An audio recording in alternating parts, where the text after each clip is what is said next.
dientes temporarios tienen un proceso de dentinificación o de calcificación de la cavidad pulpar muy corto, donde la cavidad pulpar, por ese proceso de dentinificación, tanto la cámara como el conducto se estrechan escasamente o muy poco. ¿Por qué? Porque esos dientes están poco tiempo en la cavidad bucal. En cambio, los dientes permanentes tienen un proceso de dentinificación a nivel de la cavidad pulpar durante toda la vida. Por eso es que la cámara y los conductos, por el proceso de dentinificación, se van calcificando, se van estrechando y a veces logran desaparecer. ¿Por qué desaparecen? Porque el conducto se puede cerrar. El conducto en una raíz, la raíz no cambia. El conducto, que era amplio en una raíz, podemos verlo así, como un hilo. Por eso se llama filiforme. O se puede calcificar. Como ya hemos visto, la calcificación de la cavidad empieza a nivel del ápice. Se puede calcificar el conducto. Además del conducto, se puede calcificar la cámara pulpar, el techo y el piso, e incluso pueden llegar a unirse el techo y el piso de la cámara por el proceso de dentinificación durante su calcificación. Entonces, como ven, ese proceso de dentinificación que da o que tiene la pulpa durante toda la vida es el que hace que la cavidad pulpar se reduzca en su lumen, se reduzca en su tamaño, se estrechen los conductos, se estreche la cámara pulpar, puedan desaparecer o calcificarse los conductos, obliterarse quiere decir cerrarse los conductos, ¿ya? Y así también puede obliterarse la cámara pulpar. Entonces, como ven, eso es lo que sucede en la cavidad pulpar mediante ese proceso llamado dentinificación que se da a nivel de la pulpa. ¿Alguna pregunta? Entonces, ya conocen por qué, ya saben por qué. Esa cámara, ese conducto que en una raíz puede ser amplio, amplio, puede estrecharse, ¿no? Puede estrecharse, ¿no? Puede estrecharse, puede adelgazarse, puede perder lumen por el proceso de dentinificación. Ahora, yo les decía el otro día que el conducto, por más que se estreche, siempre va a seguir retratando la forma de la raíz, que es cónica.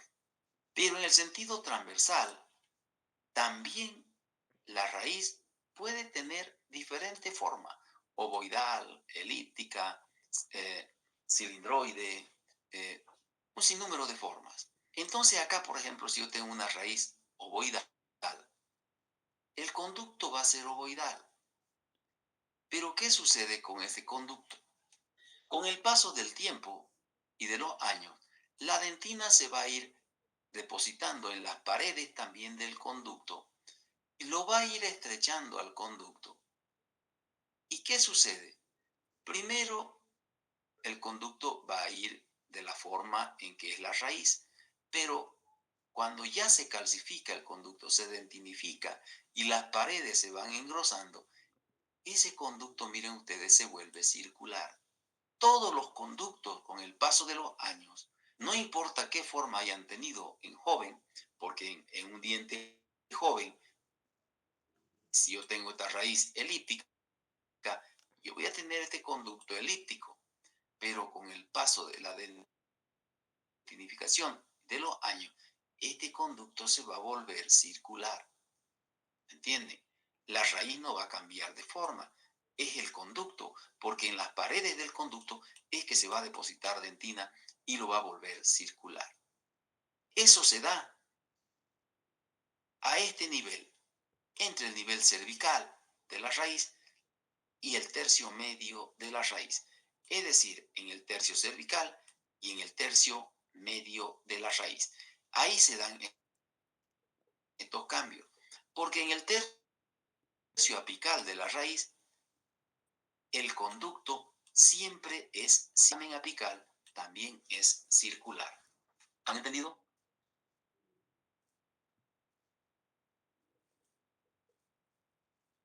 ¿Alguna pregunta? ¿Alguna pregunta? Doctor, ¿podría repetir la parte final del tercio apical? El tercio apical. Sí, doctor. Le dije que el tercio apical del conducto, no importa qué forma tenga la raíz, sea el diente joven o sea adulto, ese conducto siempre va a ser circular en este tercio apical. Por eso es que el foramen apical ya es circular en todos los dientes. ¿Ya? La variación del conducto está aquí, en el tercio medio, en el tercio cervical, donde primero tiene la forma de la raíz y luego se va transformando por el proceso de dentinificación. En el ápice, en el tercio apical, el conducto ya es circular y lo único que hace es estrecharse y volverse estrecho, o si hay un proceso de dentinificación bien marcado, se va a obliterar y se va a tapar. ¿Ya? ¿Alguien más? Entonces, ¿qué se llama el proceso por el cual la pulpa forma dentina toda la vida? Dentinificación. Fíjense, dentinificación. No dentificación, porque no es de diente, es dentinificación, de dentina. ¿Ya? No es calcificación, ¿ya? Sino dentinificación. Por el proceso de formación de dentina es que los dientes se van calcificando, que es otra cosa, a nivel de la cavidad pulpar. Y no se olvide, la raíz no cambia de forma por el proceso de dentinificación. Es el conducto el que cambia de forma. ¿Ya? Ahora, Figón y Garino nos hablan de dos tipos de dentina. ¿Ya? Pero ustedes en histología han llevado dentina, ¿no es cierto? ¿Se acuerdan? ¿Llevaron dentina en histología? ¿Quién se acuerda? Sí, doctor. Sí, ¿Llevaron, no es cierto? ¿Sí? ¿Llevaron, sí o no? Sí. Sí, doctor. Sí, Sí. doctor. ¿Alguien se acuerda cuántos tipos de dentina llevaron en histología? Creo que eran 3, doctor. 3, ¿no es cierto? ¿Sí? Entonces fíjense que Figón y Garino nos describen estos dos tipos de dentina. ¿Ya? La dentina adventicia, primitiva o primaria, ¿no? Ese nombre le pone Figón y Garino a esa dentina. Esta dentina vamos a describirla como nos las pone Figón y Garino. ¿Qué sucede con esta dentina adventicia o primitiva o dentina primaria también? La pulpa la produce continuamente,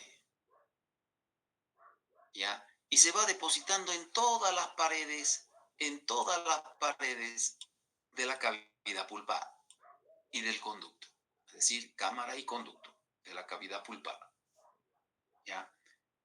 ¿Y qué sucede ahí?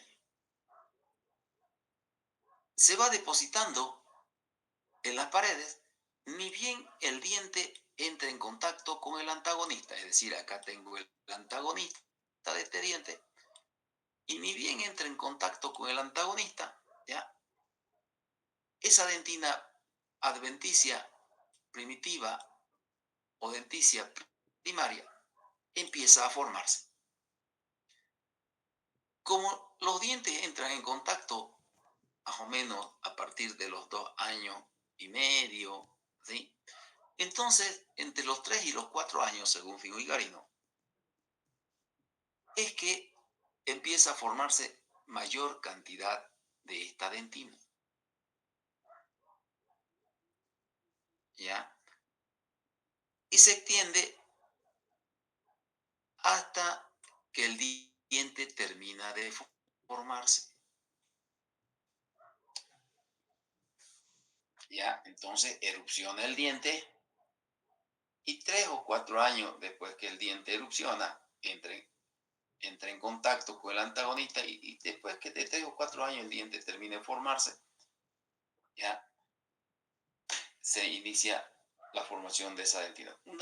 Entonces, ¿quién inicia la formación de dentina? El contacto con el antagonista, ¿ya?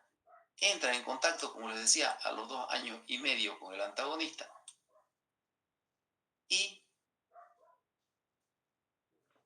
va formándose esta dentina primitiva, adventicia o primaria hasta 3 o 4 años después de que erupciona. ¿Y qué sucede con el diente 3 o 4 años después de que erupciona? El diente termina de formarse. Miren ustedes, por eso ese otro día les daba un ejemplo. Yo decía, por ejemplo, a los 7 años,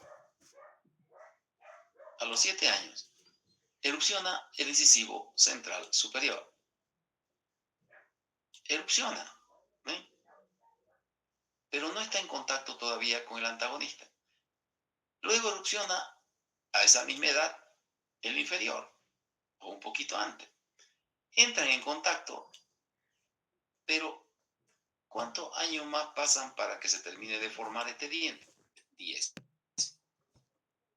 Entonces, está bien calcular 3 a 4 años. ¿Por qué? Porque de aquí hasta que se terminó de formar el diente, pasaron 3 años, ¿ya? Entonces, durante ese periodo, desde que erupciona hasta que se termina de formar el diente, es donde más se produce esta dentina adventicia o primaria. Luego viene la dentina secundaria o reparadora, o también llamada defensora. Cuando el diente tiene un daño, acá está la cavidad pulpar. Si este diente tiene un daño acá, una caries, ¿ya? ¿Qué sucede ahí? Resulta que la cavidad pulpar, cuando siente que está siendo atacada por esta caries, o que hay un daño en el diente y que se está acercando a la pulpa, y la pulpa se siente amenazada, entonces aquí la pulpa empieza a formar dentina secundaria para defenderse de ese ataque. Cuando nosotros limpiamos esa carie, colocamos medicamento entre el daño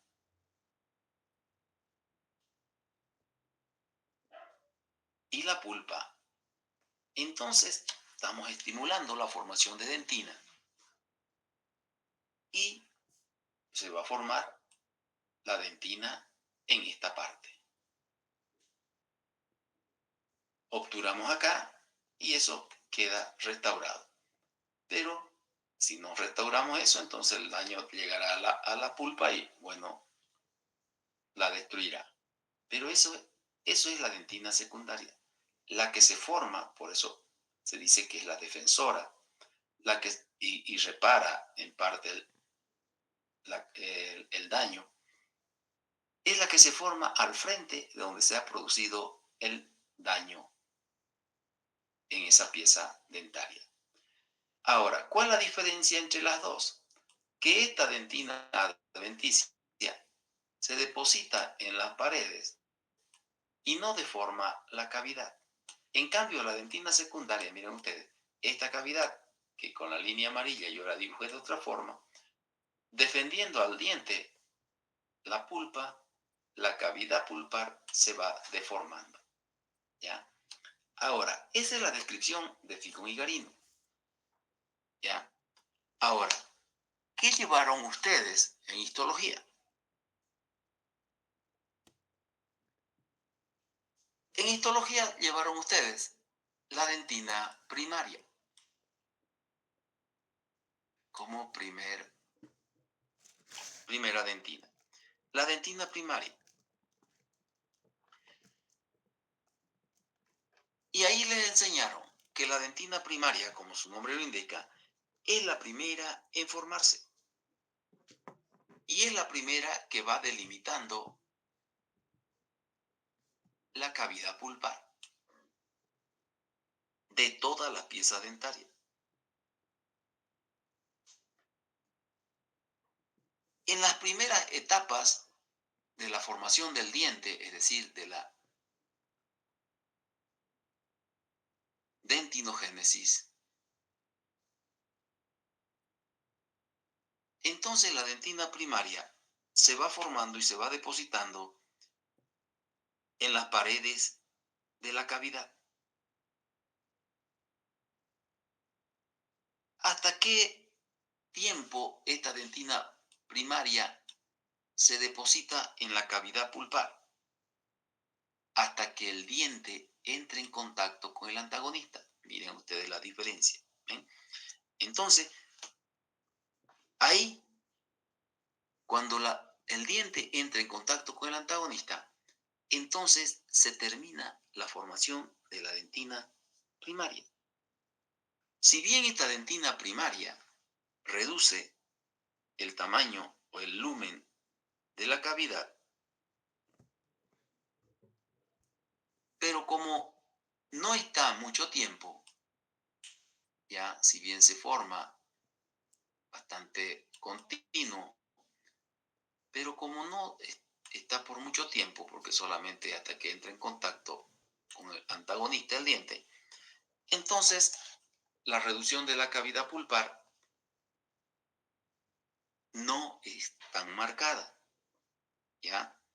Entonces, la dentina primaria se deposita desde que se va formando el diente, desde la dentinogénesis, se va formando, se va depositando en las paredes de la cavidad pulpar, ¿ya? Hasta que el diente entra en oclusión con el antagonista y luego termina de formarse.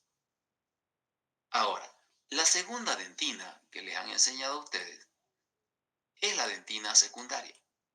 Así que, lastimosamente, tienen que leer histología de nuevo. Entonces, la dentina secundaria, miren, va a variar con lo que dice acá Figon y Garino. ¿Por qué? Porque la dentina secundaria empieza a formarse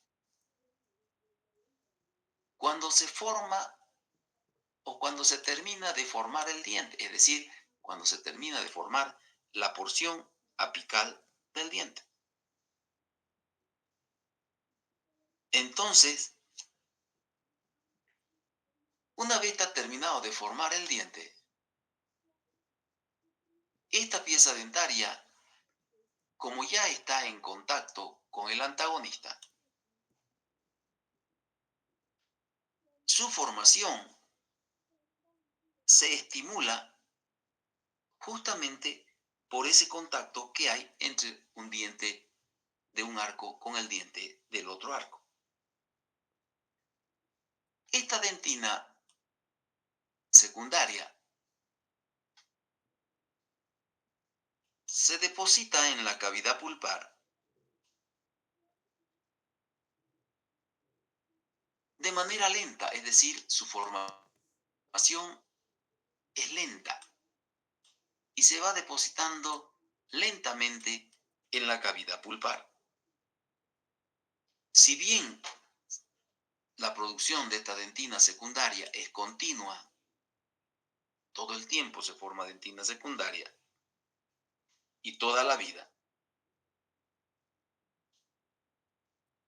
Entonces esta dentina secundaria se va depositando de manera lenta. Y a esta dentina secundaria, miren ustedes la diferencia. A la dentina secundaria, en la actualidad, también se la conoce con el nombre de dentina adventicia. Y esa dentina secundaria o adventicia se deposita en las paredes de la cavidad y no deforma la cavidad. Está en todas las paredes del diente que forman la periferia de esa cavidad pulpar. También estará aquí en el techo y en el piso, pero va depositándose, va estrechando la cámara y el conducto, pero no los deforma. Así, con el depósito de esta dentina secundaria o adventicia, la cámara pulpar y los conductos van disminuyendo su tamaño lentamente, pero de manera progresiva. Entonces, como ven, tenemos diferencias. La dentina secundaria no deforma la cavidad y se la considera también como dentina adventicia. En cambio, la dentina primaria es otra cosa. ¿Sí? Y la número 3 es la dentina terciaria. La dentina terciaria recibe el nombre que recibía la dentina secundaria acá en este capítulo. Se la conoce también con el nombre de dentina reparadora, reaccional porque reacciona cuando hay un daño, reparadora porque va a reparar parcialmente una cavidad. Esta dentina es irregular en su depósito y también se llama dentina patológica porque esta dentina deforma la cavidad y cuando se forma en exceso puede obliterar la cavidad, ¿ya? Pero no de manera uniforme, sino que puede formar elevaciones que alteran la forma de la cavidad. La ventaja de esta dentina terciaria es que, como es la dentina reparadora o reaccionaria, entonces esta dentina se forma al frente de donde se produce el daño.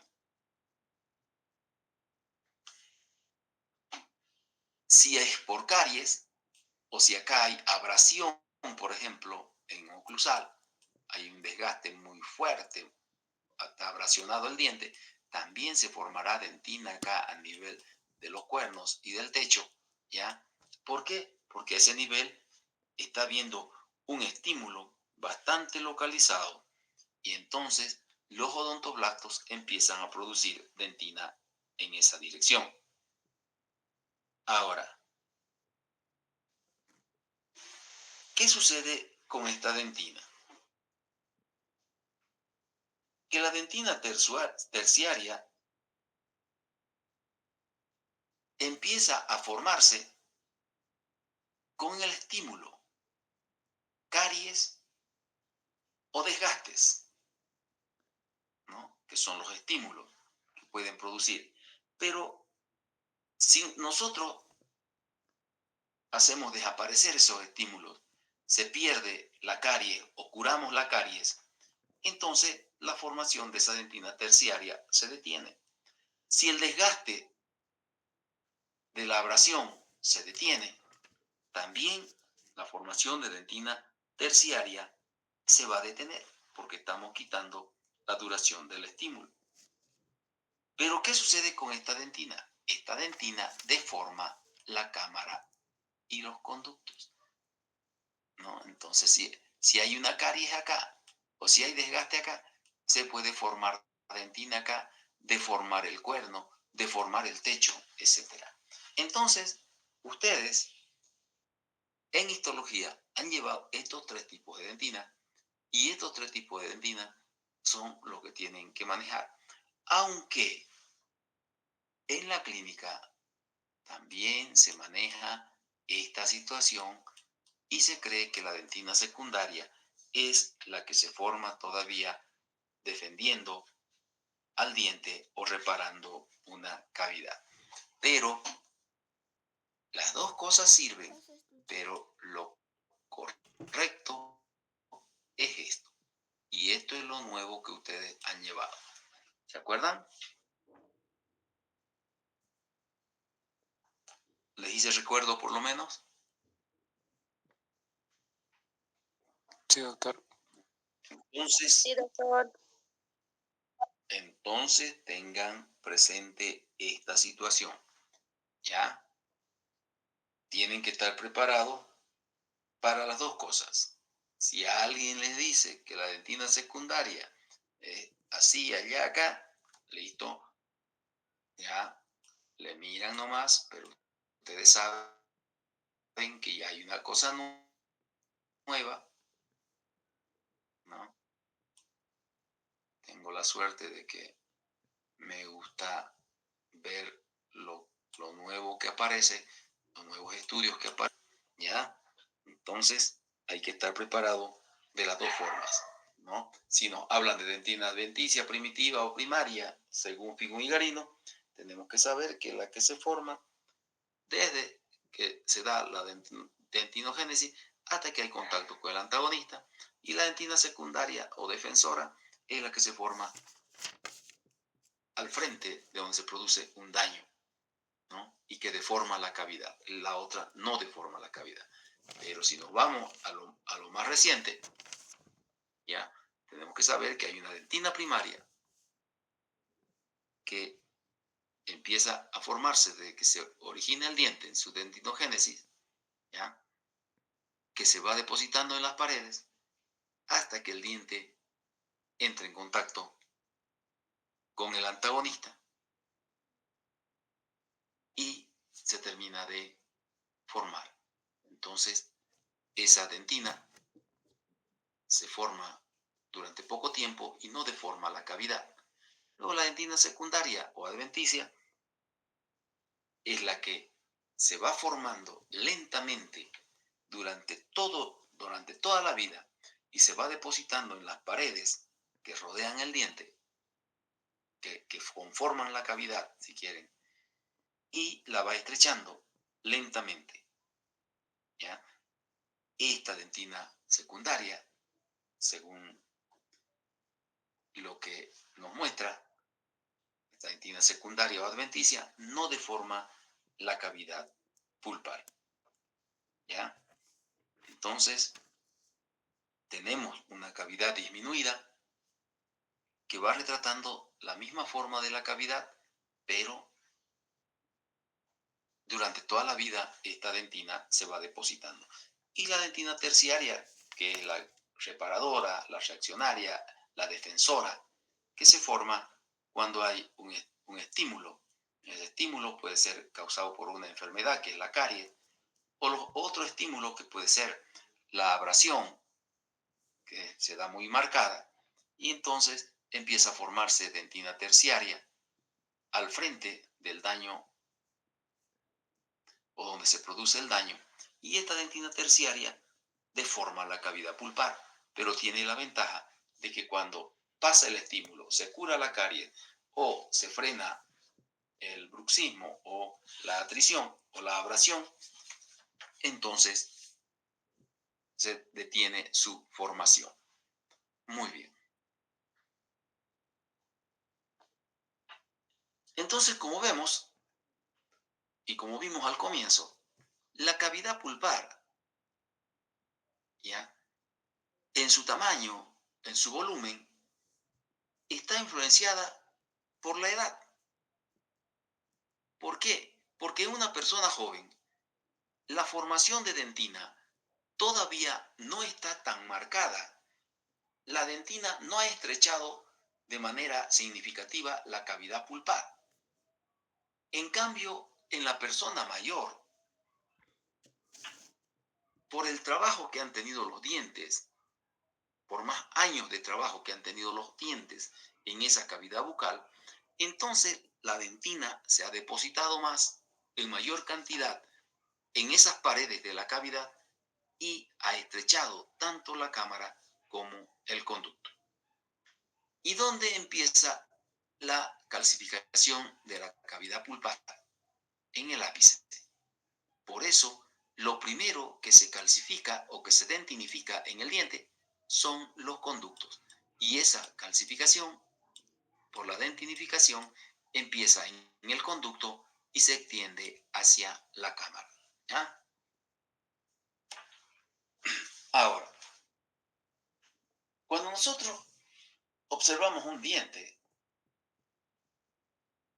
que tiene cara oclusal o un diente que tiene borde incisal, cuando hay abrasión o hay un desgaste muy marcado, sea atrición, peor si es abrasión, entonces encontramos muchos cambios a nivel de la cavidad pulpar. La cavidad pulpar, cuando el diente recién se está formando, es como un tercio del volumen total del diente, es decir, es amplia, ¿ya? A los 3 años, cuando ya el diente entra en contacto con el antagonista, a los 3 años, ya se reduce la cámara, la cavidad pulpar. Entonces, como ven, ya a los 3 años que ha erupcionado esa pieza dentaria, esa cavidad pulpar ya empieza a reducirse. Y con el paso de los años, ya llegó a ser muy difícil medir la cantidad de disminución o cómo disminuye, o si quieren medir el estrechamiento de la cavidad pulpar. ¿Por qué? Porque el estrechamiento de la cavidad pulpar depende de la capacidad que tenga el organismo de formar dentina. No todas las personas tienen la capacidad de formar dentina, unas igual que otras. Hay diferencia. Por eso es que no se puede hacer una medición exacta.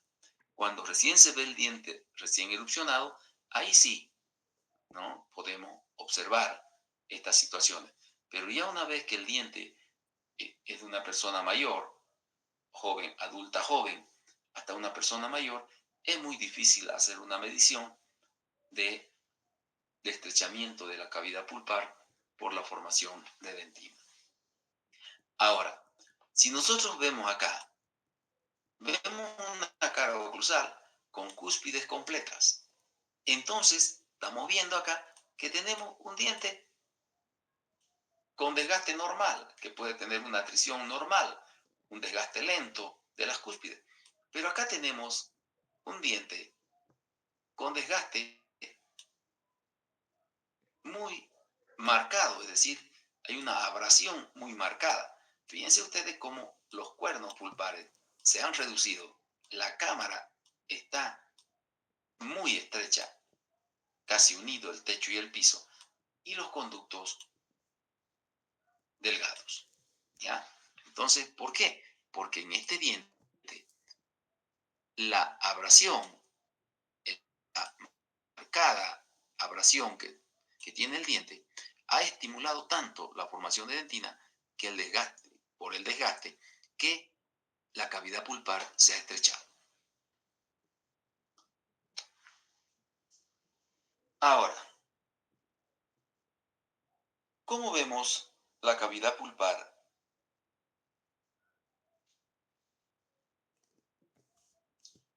en los incisivos? Ya hemos visto algo de esto, ¿ya? Entonces, en un diente joven, vamos a tener una cavidad pulpar amplia, ¿no? Amplia. El otro día les decía, este diente, cuando recién erupciona, tiene lobulaciones. Si la cavidad pulpar es un retrato de la morfología externa del diente, tenemos acá también la forma de esa cara. Trapezoidal la cara, vestibular del diente, con lobulaciones. Y entonces en la cámara vamos a tener también los 3 cuernos pulpares que forman cada uno de los lóbulos de desarrollo. El desgaste estimula la formación de dentina. Entonces acá, cuando este borde incisal se desgasta por el desgaste normal de la atrición, ese desgaste normal hará que también en la cámara se forme dentina, porque está estimulando. Y también la cámara va a cambiar, ¿no? Va a haber un borde y ya desaparecen los cuernos. Y esa cámara pulpar, conforme vaya desgastando y estimulándose a nivel de incisal, la cámara pulpar va a ir perdiendo su tamaño. Lo mismo va a suceder con el conducto. Si yo tengo este diente acá y este tiene su conducto acá, también dentina, y el conducto también se va a ir estrechando, ¿ya? ¿Por qué es eso? En la formación de dentina. Y entonces ese diente va a tener una capacidad de calcificarse. ¿Por qué se va a calcificar o por qué va a tener una capacidad calcificadora el diente? Por la formación de dentina que tiene la pulpa, por ese proceso de dentinificación que tiene la pulpa. Por eso la cámara pulpar puede ir estrechándose, ¿no? Y se puede llegar a obliterar, es decir, puede llegar a desaparecer. Así también como el conducto se vuelve filiforme, es decir, como un hilo, y luego se puede obliterar y desaparecer. Pero ¿quién es par, no? Al diente? La pulpa, por medio del proceso de dentinificación. Entonces, cuando hay atrición y hay abrasión a nivel de las piezas dentarias, ese es el estímulo para que se produzca el proceso de dentinificación y la capacidad calcificadora de la pulpa en el diente. Pero eso cuando las personas tienen una capacidad normal de formar dentina. Pero, ¿qué sucede en algunos casos? Miren acá. Acá tengo esta pieza dentaria. ¿Ven? Fíjense, esta pieza ya se ha desgatado todo este pedazo. Ha habido una abrasión muy marcada. ¿Y qué sucedió? Se ha desgastado todo el borde incisal y ha llegado a la cámara el desgaste. Miren, ¿no? La cámara está ya en comunicación con el exterior, porque hasta ahí llegó el desgaste del diente. Y la pulpa está en contacto con el exterior, es decir, esta pulpa se está dañando. ¿Qué sucedió aquí en este diente? Que ni la atrición ni la abrasión pudieron estimular la formación de dentina. ¿Y a qué se debe esa situación?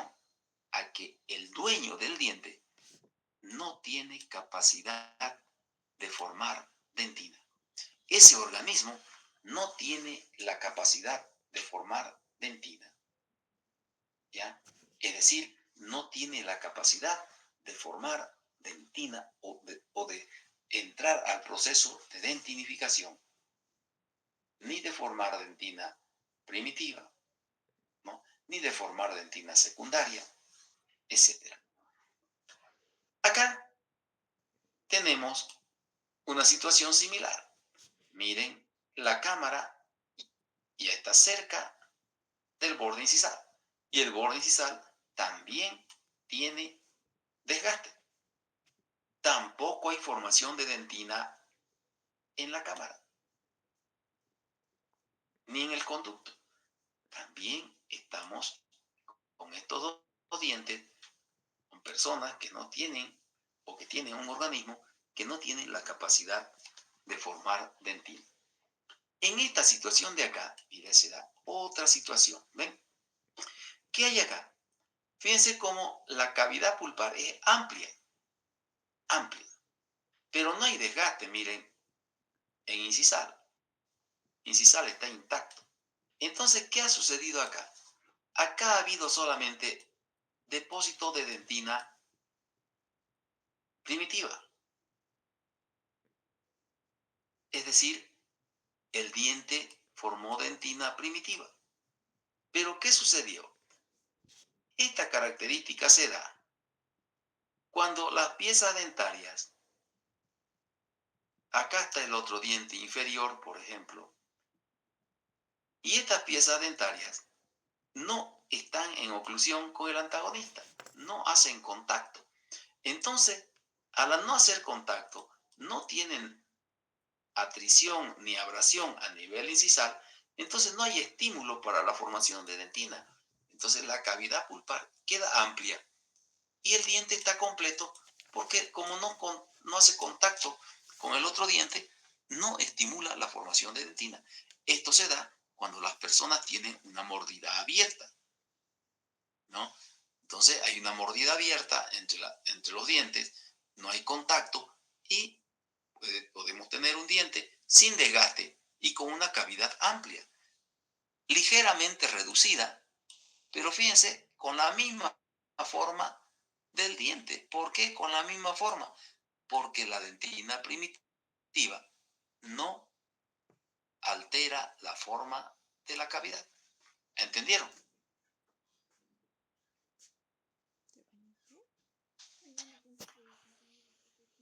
¿Se entendió? Sí, doctor. Ahora, el otro día, no sé si estarán los que me preguntaban el otro día,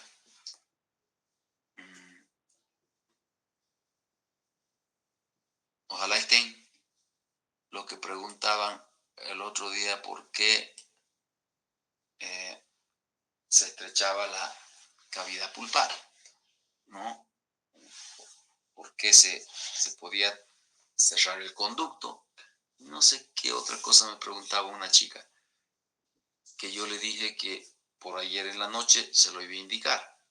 Está esa alumna que me preguntó ayer. A una alumna ayer le dije, en la noche te lo explico. Y a un alumno también. ¿Están en la clase o no están?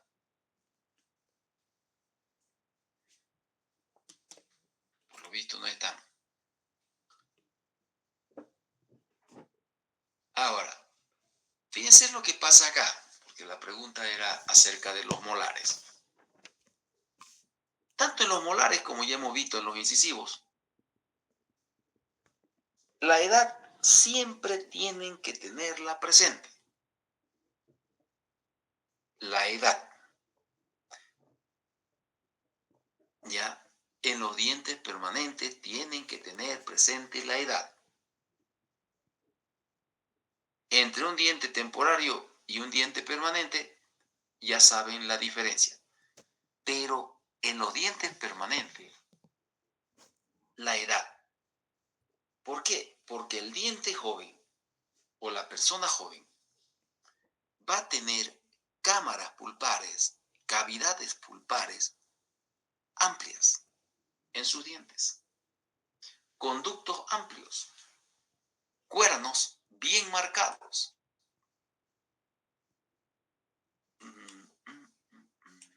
¿Ya? Entonces miren ustedes, los cuernos bien marcados, ¿ya? La cámara amplia, los conductos amplios, las cúspides bien marcadas, no hay desgaste, por eso la cavidad es amplia. Ahora, Con el paso de los años, la cavidad pulpar empieza a calcificarse. Y podemos ir observando nosotros por parte, cada una de las partes de la cavidad, la forma en que se va calcificando. Por ejemplo, la cámara pulpar. Cuando nosotros observamos el techo de la cámara pulpar,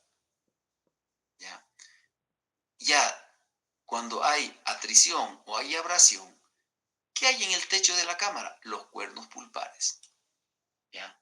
Entonces empieza el desgaste acá a nivel de las cúspides y empieza a estimularse la formación de dentina a nivel de los cuernos pulpares que están en el techo.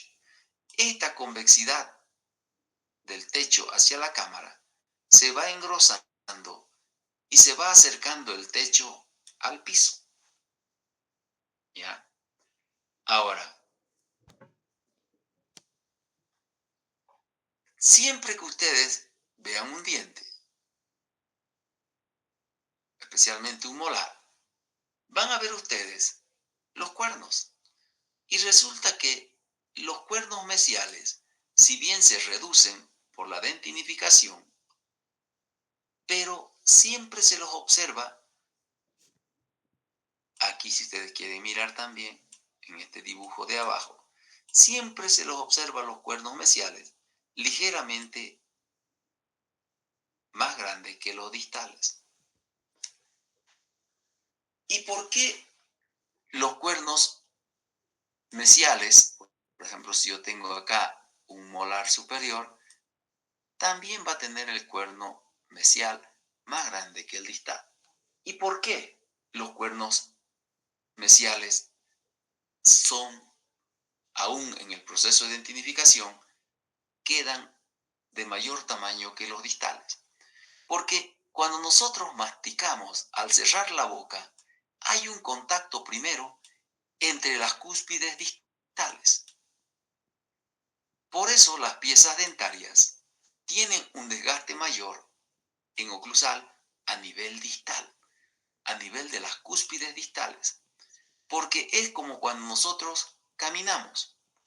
Nosotros tenemos, por decir, un zapato acá. Bueno, vamos a ponerle un taquito así más fino, que no se enojen las mujeres. Y tienen esos tacos así tan en punta, ¿no ves? Que no sé cómo caminan, pero hasta bailan. Y entonces, aquí está nuestro pie, plano. Pero ¿qué sucede cuando nosotros empezamos a caminar? Lo primero que asienta el pie es el taco.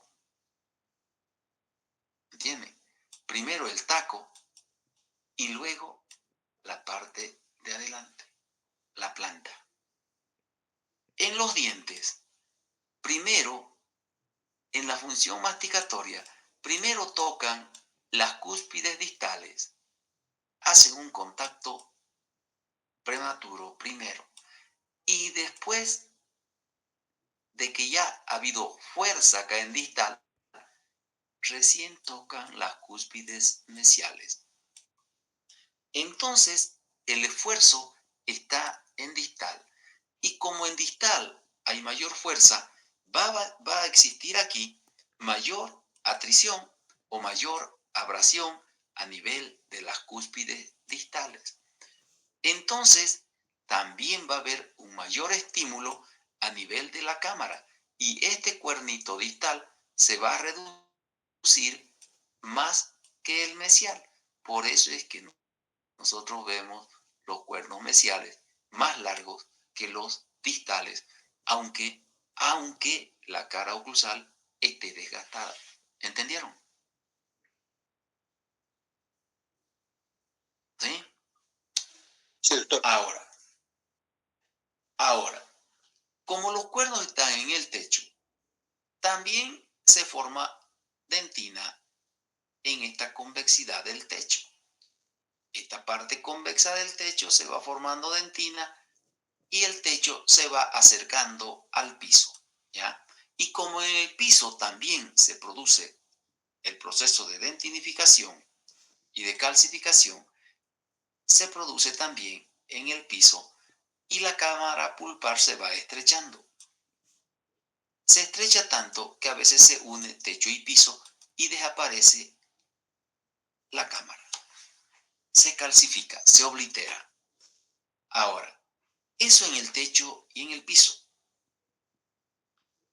Ahora, ¿qué sucede a nivel proximal? Esto era lo que alguien me preguntó. No sé si estarán los que preguntaron. Ojalá estén. Porque a veces les da vergüenza a ustedes decir estoy aquí. Les vuelvo a preguntar. ¿Están los que me preguntaron? Ya me recordé que fue la pregunta. ¿Por qué hay un abultamiento en las caras proximales? Me dijeron. Algo así. Entonces miren acá. Acá tengo la cara mesial del diente. Acá tengo la cara distal. Acá tengo la cara vestibular. Y acá tengo la cara lingual de este molar. Es un molar inferior derecho. Ahora,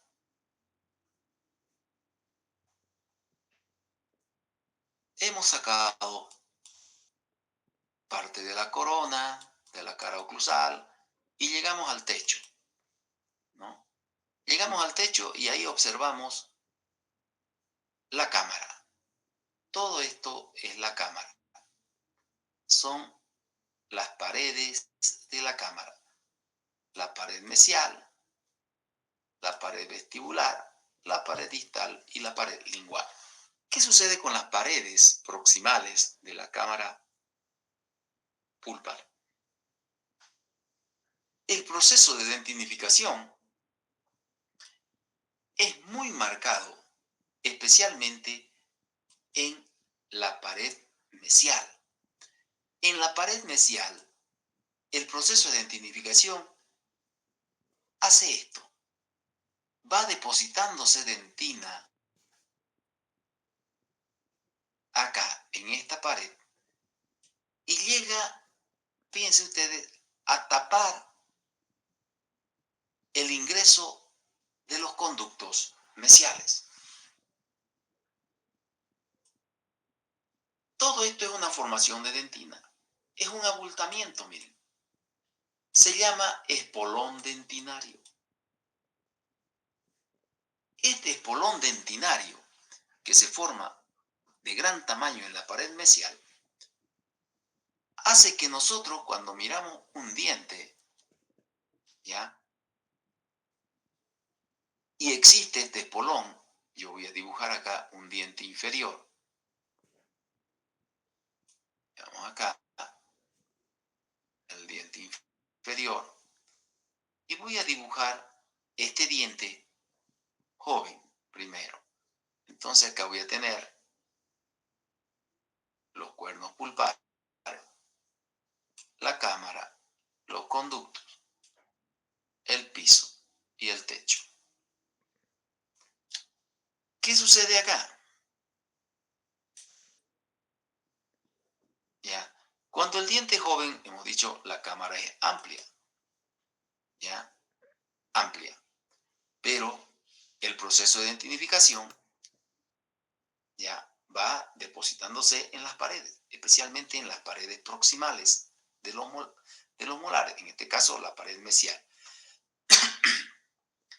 Este espolón que aquí lo tenemos en mesial, voy a venir acá, y acá es la cara mesial. Entonces, ese espolón que ha hecho, se ha formado aquí. Por eso, cuando ustedes ven un molar con una curva así marcada en mesial, este orificio de entrada al conducto o a los conductos mesiales no se ve, está obliterado por este espolón. Y la cámara en su pared mesial tiene una curva, ¿ya? Una curva. Fíjense acá en este diente de acá, no sé si se logran ver, estoy en este diente, Fíjense que aquí ya hay una curva. ¿Ven? ¿Por qué? Porque ya se estaba dentinificando y formando el espolón. En cambio, en la pared distal, la formación de dentina es escasa.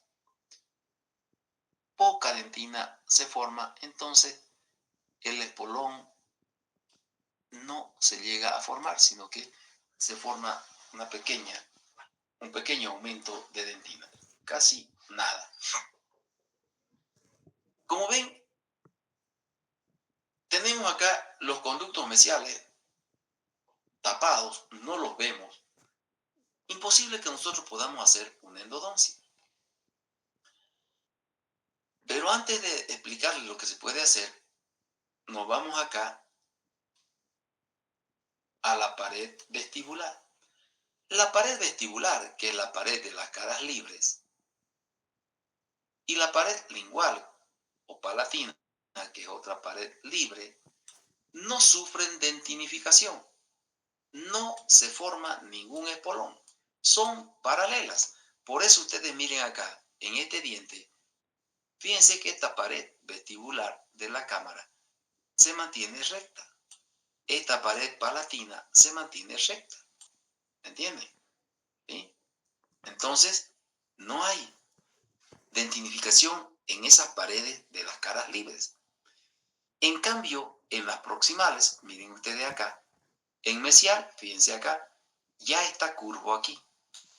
En distal, menos curvo, pero existe un poco de dentinificación. Esta curvatura, van a ver ustedes más adelante otra foto, van a ver ustedes cómo ingresa a la cámara, forma el espolón dentinario y obstruye los conductos, la visión de los conductos. Entonces, cuando ustedes estén en tercer año y lleguen, o en cuarto año, donde ya hacen tratamientos, en tercero también creo, pero no hacen en molares. Entonces, tienen la pared vestibular y la pared lingual paralelas. Estas otras están obstruidas, especialmente la mesial. ¿Qué hacen? Yo agarro una fresa especial, y toda esta parte de acá la tengo que paralelizar para ver los orificios de los conductos. Entonces, ¿qué hago con esta fresa? Coloco acá la fresa y le empiezo a dar vuelta a la cámara. Vuelta y vuelta, paralelizando las paredes, hasta que limpie todo esto y queden las paredes así, paralelas, y nuevamente se observen los conductos mesiales especialmente. Una vez que yo encuentro los conductos, entonces tengo ingreso a los, encuentro los orificios de los conductos, entonces tengo el ingreso ya a los conductos por medio de los instrumentos. Ahora, como ven, ese proceso de calcificación o dentinificación ya va a disminuir la visión de los conductos en el piso, ¿ya? Pero con un proceso de limpieza, de paralización de las paredes, se elimina el polón dentinario, especialmente de mesial, y nuevamente se paralizan las paredes y logra verse los orificios de los conductos, ¿ya? En cambio, las caras libres, que representan las paredes libres de la cámara, en esas paredes libres, vestibular, palatino o lingual, no se da el proceso de calcificación o de dentinificación. Y nosotros podemos observar tranquilamente los orificios de los conductos que queden hacia esas caras, especialmente en los molares superiores. Entonces, como ven acá, miren ustedes cómo el desgaste ha hecho que el techo y el piso se han acercado, se han unido y se ha calcificado la cavidad pulpar. ¿Por qué? Porque hay una marcada atrición o un diente abrasionado en oclusal, no hay cúspides marcadas. Entonces el proceso de dentificación ha sido demasiado estimulado y se ha estrechado la cavidad. Y como ven, miren, los cuernos también se reducen de tamaño, pero siempre el cuerno mesial ligeramente mayor que el distal. Ahora, cuando nosotros estamos frente a esto, frente a una calcificación de la cámara, donde el techo y el piso se han unido, no hay cámara. Nosotros podemos entrar acá con la fresa y si no nos damos cuenta que está calcificado a nivel de la cámara el diente, entonces podemos perforar y salirnos del diente. ¿Por qué? Tenemos que saber cuándo llegamos aquí. Y si la cámara está calcificada, vamos a llegar a este nivel, nos vamos a ir hacia los lados, distal y mesial, y van a ver ustedes que los conductos están ahí en distal y en mesial, pero que no hay cámara. Solamente se han llegado a dividir los conductos separados por una cámara calcificada. Ahora, en los dientes superiores, miren ustedes, como les decía, fíjense, todo esto se ha calcificado. Todo esto es el espolón dentinario. ¿Ven? Aquí en mesial. Acá también se formó un espolón de menor tamaño, en distal. Todo esto era la cámara pulpar antes, este tamaño aproximadamente, con una cámara pulpar tremendamente amplia. Entonces fíjense ustedes cómo se fue formando el espolón en mesial, más grande, en distal ligeramente menos. El techo y el piso se fueron acercando y quedan los dos cuernos pulpares. Cuando nosotros observamos un molar así, especialmente en los molares superiores, fíjense cómo tenemos dos conductos delgados vistos por vestibular en esas dos raíces. Tenemos los dos cuernos. ¿Y qué instrumento es esto? Tenemos como si tuviéramos en mano una tenaza, ¿saben? ¿Se dan cuenta? Entonces, cuando ustedes ven una cavidad pulpar de un molar superior, especialmente, con forma así de una tenaza, es que la cámara, sus paredes, están dentinificadas y que los conductos son estrechos. ¿Ya? Les vuelvo a repetir, la cavidad pulpar empieza su dentinificación o su calcificación en el ápice, es decir, donde termina de formarse el diente, como ya les dije durante la semana. Y luego va hacia la cámara. Ese proceso de dentinificación dura toda la vida. ¿Alguna pregunta?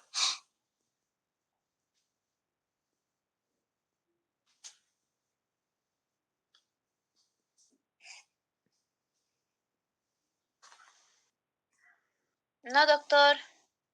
Gracias.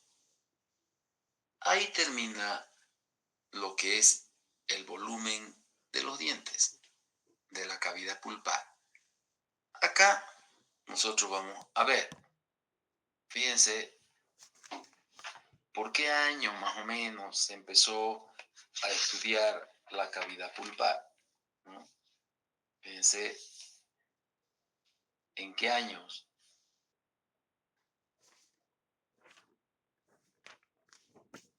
Entonces, como ven, lo que quiero que sepan es que para estudiar la cavidad pulpar se hicieron un sinnúmero de investigaciones, de estudios, ¿no?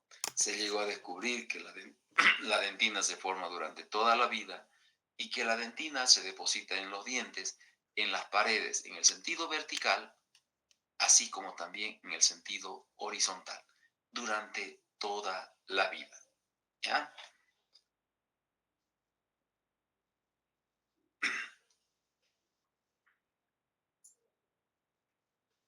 Todo esto son los nombres, los apellidos de que la dentina fue descubierta y se descubrió que la formación de dentina reduce la cámara pulpar. El paso de los años, ¿ya? El paso de los años hace que la cavidad pulpar se reduzca de tamaño, ¿ya? Se engrosan las paredes laterales tanto del conducto como de la cámara y pueden llegar a obliterarse. Esta parte de los conductos radiculares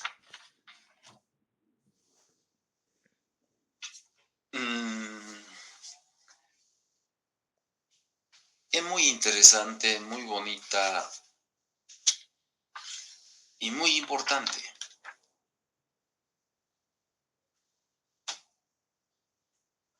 Esto lo vamos a ver el martes porque no quiero mezclarle una cosa con la otra. El martes en la noche en clase virtual, lastimosamente, haya querido hacerlo en clase presencial, pero no sé si se va a poder porque ya tengo que enseñarles los cortes para que empecemos a practicar cortes y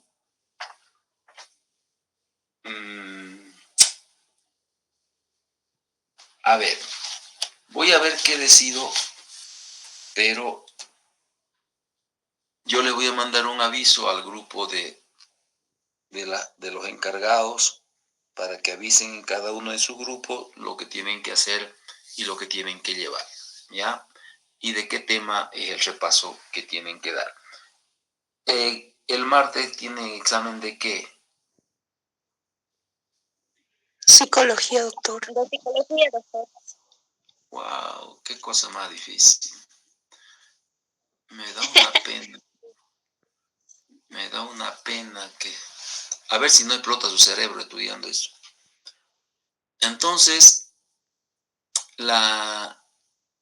yo le voy a mandar